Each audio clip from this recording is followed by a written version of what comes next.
John, can you tell us a bit about the investments we're making and why they matter? Broadly, our technology investments are across three key areas. So the way I think about it and the way we organise our teams and organise our work is across practices, patients, and then our underlying platform.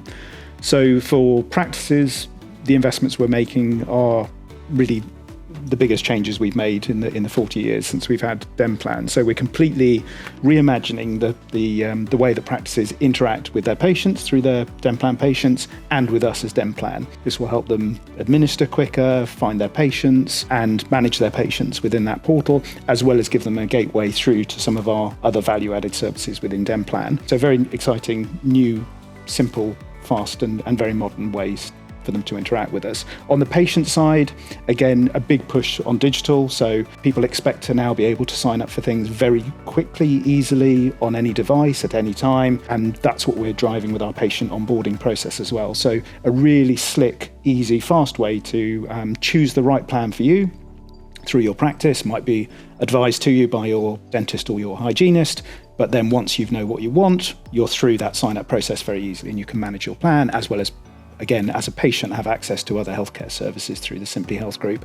And then lastly, but very importantly, the underlying platform. So our in excess of £7 million investment that we've made in our technology is for that platform that then powers all those services that sit on top of it, some which we know about today, and also we build for the future, so also future-proofing us so that we can react to those changing market needs and changing customer needs as well. And how do these technologies translate into better outcomes for these practices and their patients? On the practice side, two key areas, growth and efficiency. The new way that we're allowing patients to sign up and the way that practices can also sign them up when they're there in practice is super quick. It's very light touch. Also to be able to grow those payment groups as well. So someone who wants to have family members or other friends and family within that same subscription, that same plan, they can do that in practice as well. So on the growth side for practices, this really enables them to grow that payment plan business, which we know for practices is good. And we obviously know for patients being on payment plans leads to better health outcomes for them too. Specifically on the patient side, we want to make this as low friction as possible.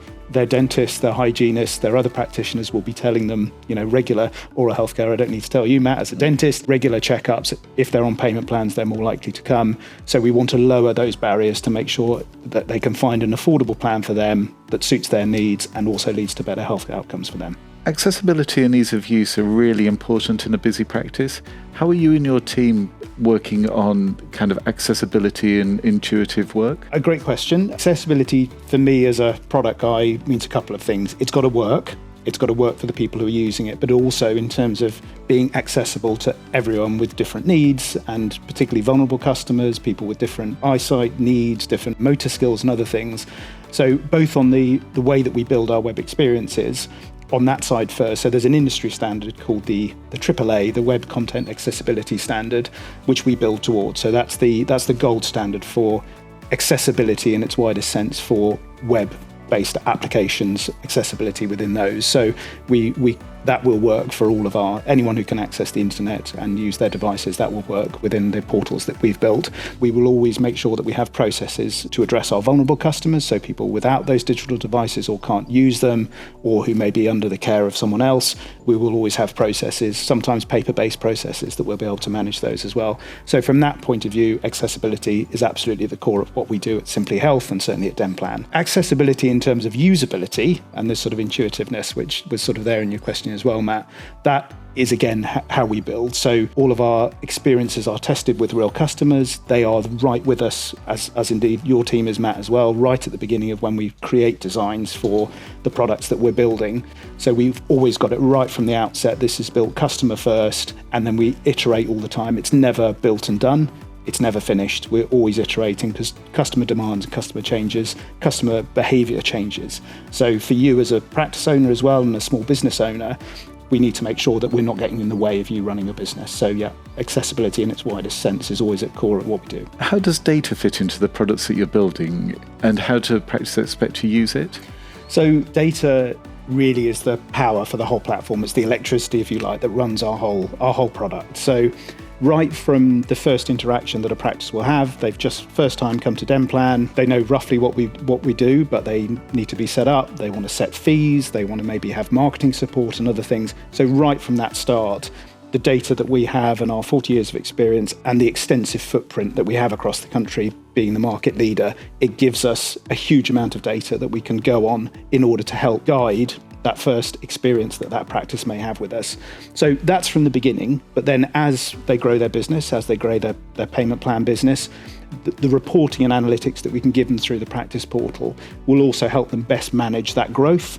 And also when people are moving, people are coming into their area, they're leaving, that will help them manage the patient base as well within their business. So it really is key to how we build our products. There's obviously also the underlying data for how we talked earlier about how we build our products from a design perspective. We always have to track that we've had that hypothesis. Does it play out? Are we seeing those outcomes that we expect? So we use data in everything that we do.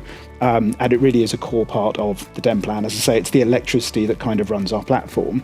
The most exciting thing for me as a bit of a data nerd and geek is that we have this huge asset within Demplan through that history and through that footprint.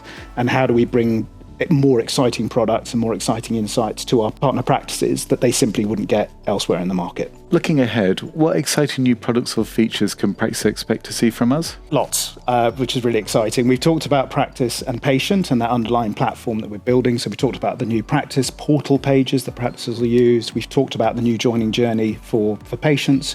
I also touched on something called Demplan Advantage in terms of those other health services that Demplan patients would be able to access. On top of that, we're also looking to expand that Demplan Advantage to practice staff. So again, based on feedback from practices such as your own, Matt, and others, for those practice staff to be able to also access that discounted healthcare services through our wider group.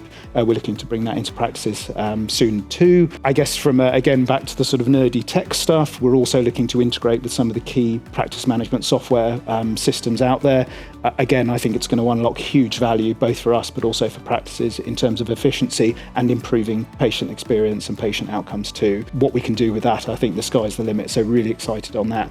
And then lastly, Matt, working with you and your team. So I think that constant feedback loop of, what patients need, what outcomes these practices are trying to drive, both from a clinical standpoint, but also they are, many of them, independent small businesses. So what business outcomes are they seeking to drive and where can we support? So very exciting year ahead.